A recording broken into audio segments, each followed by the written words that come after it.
We've got to mix the paint up well. That's it. You can hear it now, it's got a good consistency. Okay.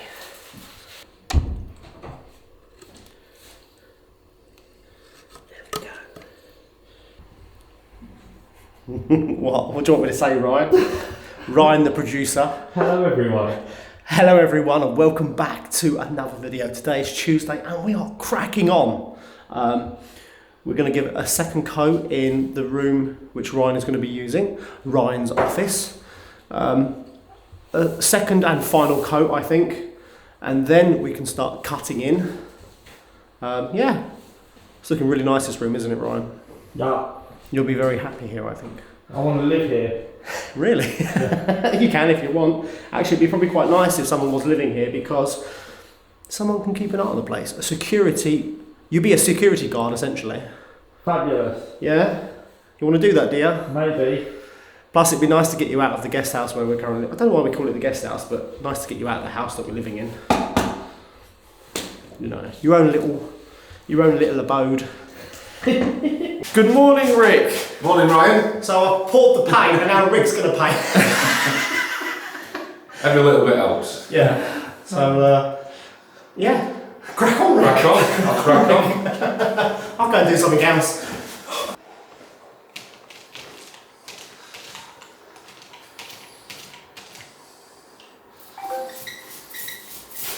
It's a lovely roller you've got there, Rick. Yeah, I've been looking for a special one, and I think this will do the job. This might take a little bit longer, but I like it. It's not how big it is. It's all about what you do with your roller. There we go. What do you reckon that is? 6 inches? Or 4 inches? Rick? I think it's about 5 inches bigger than mine. Right, use this one, mate. Shall we Use try this that one? Yeah, use the proper size one. Let me take that little one off here. This is more of a Billy size, this one. Oh, there we go. Oh, that's better, mate. I've already done twice as much as I did before. I quite like the little one. It gets the job done. Right, and there's no innuendo here.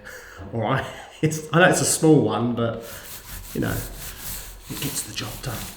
Nothing wrong with having a small one, is there, Ryan? I wouldn't know.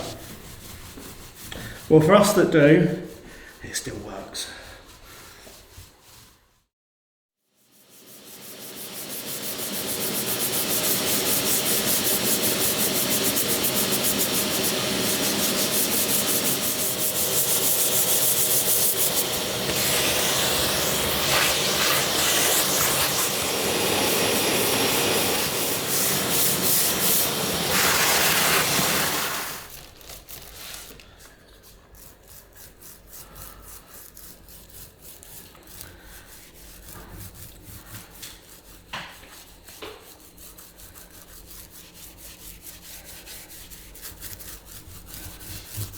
I've sanded this area. We filled it yesterday with a bit of plaster just to try and make it a bit smoother, and I've painted it now. So when this dries, I can put the the skirting board on, sorry. I've got plasterboard on the brain this morning. So I've just got a sand there, a few little areas, and also on the wall, paint it, and we can start fitting the skirting board. So yeah, it should look really nice when the skirting board's on. Or the baseboard, they say in America.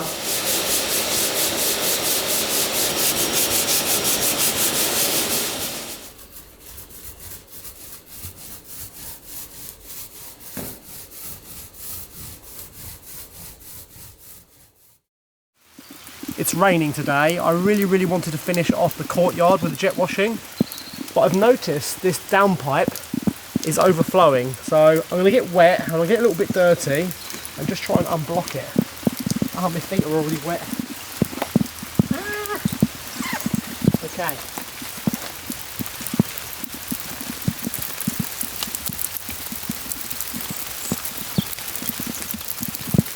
Unfortunately, that downpipe doesn't have a sump. so I can't actually unblock it from here. I wonder where it goes. It's really raining hard, isn't it, Ryan? So I was hoping to unblock that pipe, but I don't know where it goes, so that's an investigation for another time. However, today, all the things have arrived for mounting the bell. So we need to get up in the tower, measure exactly all the dimensions for the oak that I bought at the wood yard, and I'm going to talk about a few things, how we're going to hang it, what we need to create. Welcome to the tool sacristy. Sacristy? Is that how you say it? I never know how to say things properly. I'm a bit dyslexic, sorry everyone. But I've got these huge brackets with bearings, and I've got a massive steel rod. No innuendos, please. This is a nice clean channel. So these will fit in the original place of where the bell used to pivot. And I've got 2 of these. And this steel rod will be cut and welded to a bracket which will be mounted to the oak which will support the bell. So it means that the bell, I can't get it back in the old, there we go, it's a bit stiff, there we go, will pivot really nicely. You've got grease points here, and they're really good quality. These can hold tons, apparently, so that's perfect, because the bell's only 110 kilograms, and the wood won't be much more, so they're perfect. So we're going to go up in the bell tower, we're going to measure everything, we're going to see if these fit in the original place where the old ones were. Yeah, and we're going to go from there. And hopefully during the week, I can get my brother Michael to shape the wood to create the headstock or the yoke for the bell to sit on. So it's going to be a really exciting project. So let's go up into the bell tower with my big rod and my bearings and see if they'll fit.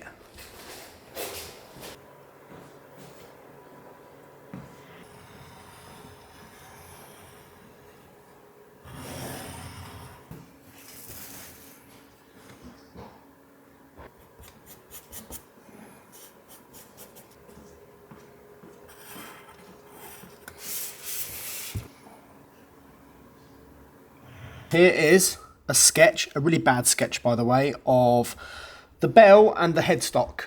This is the front elevation of it, and this is the side view. This is just for reference, the cutting the exact height and width when it goes through the machine Michael has. But anyway, so this is the front view. This is one of the long pieces of oak, and then generally they have a second piece which supports the first beam to stop it from sagging. If there's a big piece clamped to it, it doesn't sag and it stays nice and square. These are the pivots which I have in steel, and I need to cut them. I'm going to mount them slightly lower so it gives the bell a better centre of gravity. I have seen them generally attached here, but I'm going to put them lower so it'll be much better. We're not sure if we're going to do this design yet, but it just looks nice. So the bell will be bolted to that. These will be bolted through each other. So yeah, it should be a really good, strong design. I just need to go up into the bell tower now and get the exact width, which will include my pivots with the steel rods that I've bought, and I need to cut them in half. They'll be bolted through the headstock. I need to create a bracket, and I may even bring the bracket right back somewhere about here, so it is really strong. There's quite a lot of engineering in this, so hence a design. So yeah, it should be good. So we're going to go upstairs now. I'm going to take my phone and write down every exact measurement, and then I'm going to pass this on to Michael, who is the chateau carpenter at the moment, and he will create the wood, he will cut it, you know, he'll do everything, and it just means we can do the brackets for the steel, and it should be, yeah. I'm good at welding and I'm good at metal work. I'm no good at woodwork. That's one thing I'm not good at. So yeah, let's go up into the tower, measure up.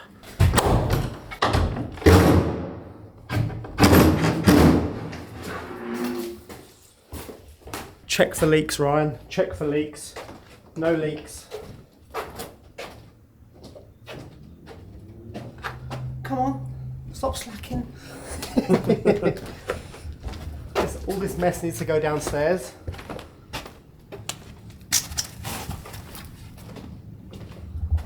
Cool. It's a shame really that we don't have the old lift mechanism. This here, there used to be a dormer with a pulley, and we've got all the equipment still. This handle goes on here, and you would winch up stuff. We could have actually winched up the bell. Can you believe that? But the dormer no longer exists. I think when they repaired the roof, they took it away. Yeah, all the old rope there.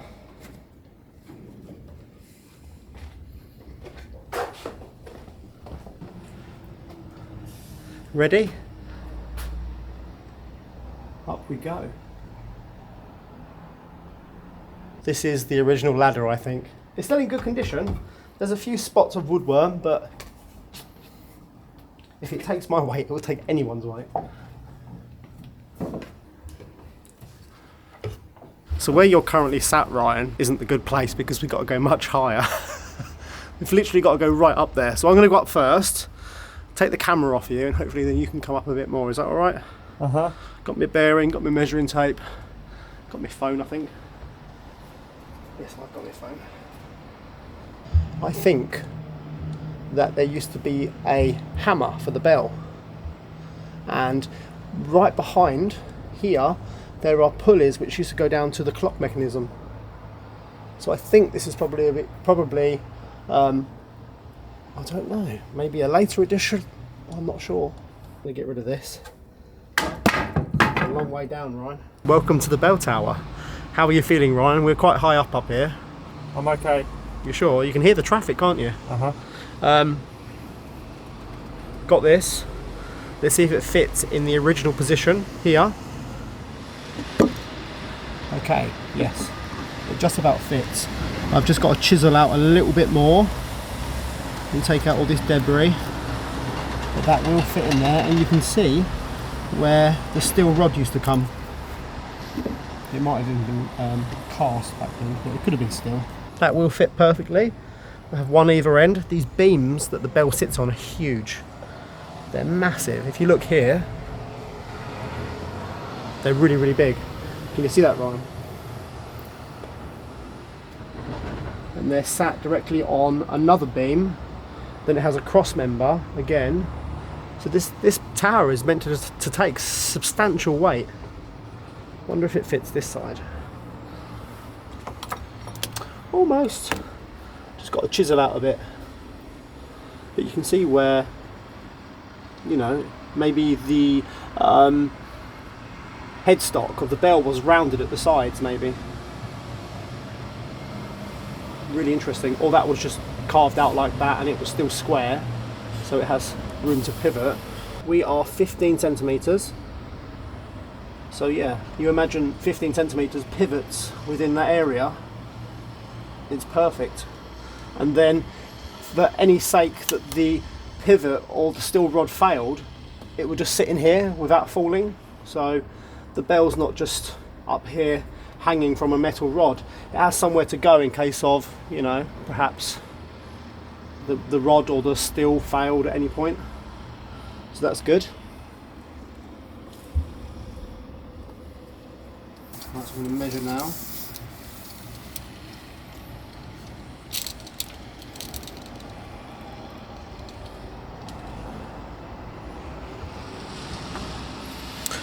£1.40 is the length of the headstock. That gives us 2 centimeters to play with. That's pretty good. 3 centimeters to play with, sorry.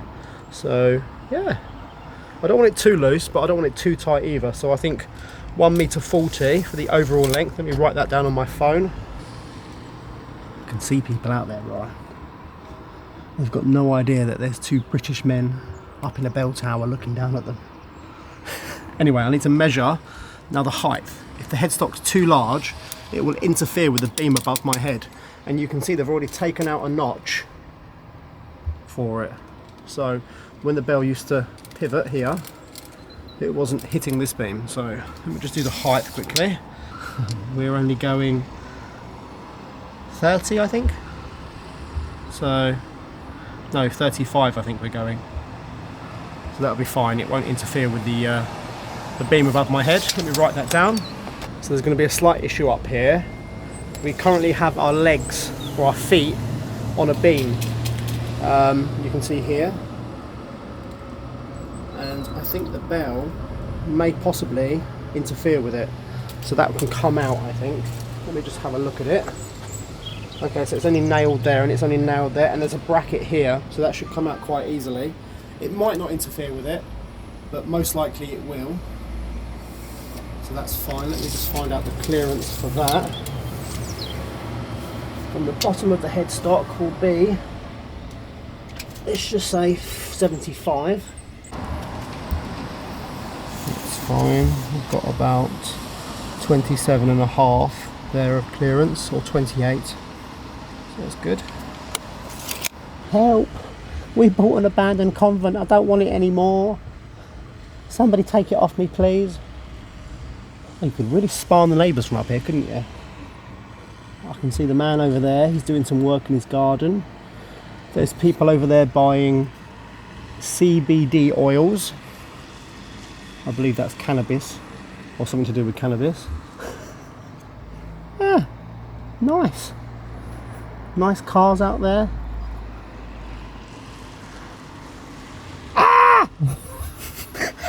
Right, I have the measurements, Ryan. Let's go down and go and find Rick. He probably thinks we've disappeared somewhere. So come on, let's go. You got to go first. Is that all right? Yep. Because you're in the way of me. Let me just... Oh, there we go. Ryan's wearing high vis today. I'm very yellow. Yeah. Just in case we lose you. Yeah. Oh. No, I really wouldn't want you to fall, mate. Yep, I'm okay. So please be, you know, Careful. careful. Yeah. Okay.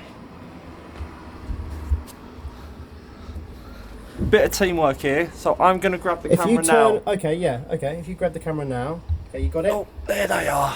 Oh, these people are looking good, Billy, aren't they? Maybe you, not me.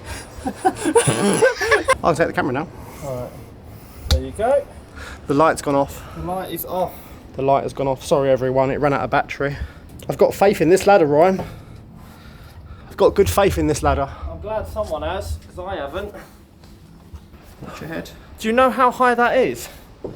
6-7 meters. Maybe more. Come on then, let's go down. Write down the measurements. 14 centimeters in width.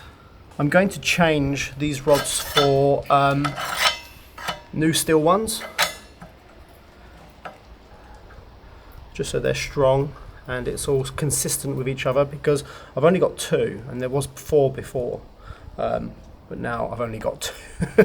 So I'm going to buy 4 more, 4 new ones, and this is just a general height. I can go higher because you can see the nuts here can be unscrewed more, but I imagine they put quite a bit just for safety. Yeah, should be good. Let me just measure the height now. Exactly between there and there. We can go all the way up to 30 centimeters or more, so that's fine. Here are all the dimensions I've written down. The length will be 1.40 meters. The head clearance for above the from the pivot is 90 centimeters. The bottom from the headstock is 75 centimeters clearance, so I need to measure the bell quickly and see what the length is. And the beam width is 14, and it can go all the way up to 30 centimeters, so that will include the second piece of oak on top as well, and we can go to a 33 centimeters max height if needed, so we don't have to plane down the beam too much, because it's nice to get a good solid bit of wood in there. That piece of wood that I talked about removing can actually stay there, because from the pivot point I'm thinking 55 centimeters, maybe even slightly lower, 54, and we have 75 clearance for the bell, so in fact that piece of wood won't be in the way up there, so that's good. Happy days. Can't wait to get this bell up there. So thank you everyone for watching today's video. I'm going to take the dimensions and the drawing now back to the chateau to show to my brother Michael, and hopefully he gets time this week or next week to start planing down the wood and sorting it out so we can start fitting the bell to it. So It's really exciting, things are happening, so thank you so much for watching and we'll see you all tomorrow.